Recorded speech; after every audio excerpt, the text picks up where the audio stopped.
સુરતમાં મોદી સરકાર દ્વારા જીએસટી ઘટાડો કરવાના મામલે ખેડૂત આગેવાનોએ મોદી સરકારના નિર્ણયને વખાણ્યો. મોદી સરકારે ખેડૂતોને દિવાળીની ગિફ્ટ આપી. ખેડૂત આગેવાન જયેશ પટેલે જણાવ્યું કે કૃષિલક્ષી સાધનો પર 12% જીએસટી હતી તે ઘટાડી 5% કરવામાં આવ્યું. સાથે સાથે ઘી પર 5% જીએસટી કરવામાં આવી તેનો લાભ પણ ખેડૂતોને થશે.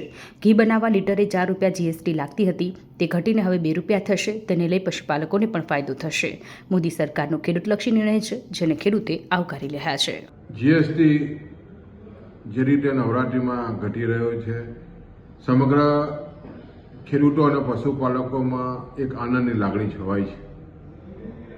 ઘણા વખતથી ખેડૂતોની માગણી હતી, ખેડૂતો જે ટ્રેક્ટર વાપરે છે એની સાથે સાધનો ઉપર 12% જેટલો જીએસટી હતો, એ ઘટીને 5% થયો છે. આને કારણે સામાન્ય જે મોટા ટ્રેક્ટરો છે એ લગભગ 50,000 રૂપિયા જેટલી રાહત થવાની છે. 50,000થી મળીને 70-80,000 રૂપિયા સુધીની રાહત આ મોટા ટ્રેક્ટરો પર થવાની છે. નાના ટ્રેક્ટરો પણ જે 5 લાખ રૂપિયાની રકમના આવે છે એને પર પણ 35,000 રૂપિયાનો ફાયદો થવાનો છે.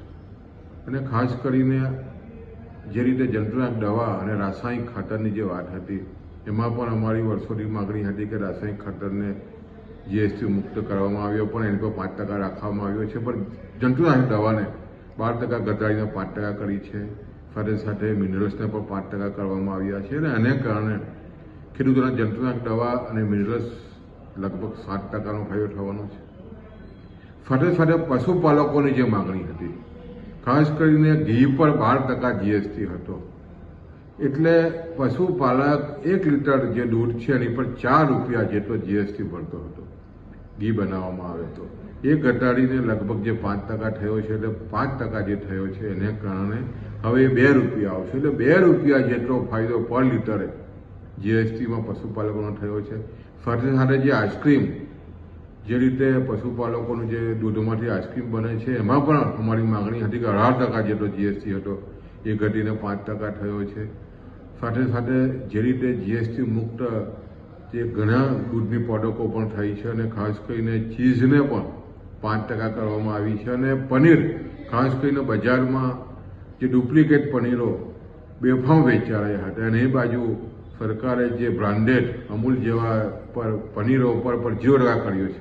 એટલે એને કારણે પનીર પણ સસ્તું થશે, પશુપાલકોને પણ આમદની વધશે. એટલે ખૂબ જ સારો નિર્ણય પશુપાલકો અને ખેડૂતો માટે દેશના વડાપ્રધાનશ્રીએ જે રીતે જાહેર કર્યો છે એને કારણે સમગ્ર ખેડૂતો અને પશુપાલકોમાં ખૂબ જ લાગણી ફેલાઈ છે. જો તમે આ વિડીયો ફેસબુક પર જોઈ રહ્યા છો તો લાઈક અને ફોલો કરો, અને યુટ્યુબ પર જોઈ રહ્યા છો તો અમારી ચેનલને સબસ્ક્રાઇબ કરો.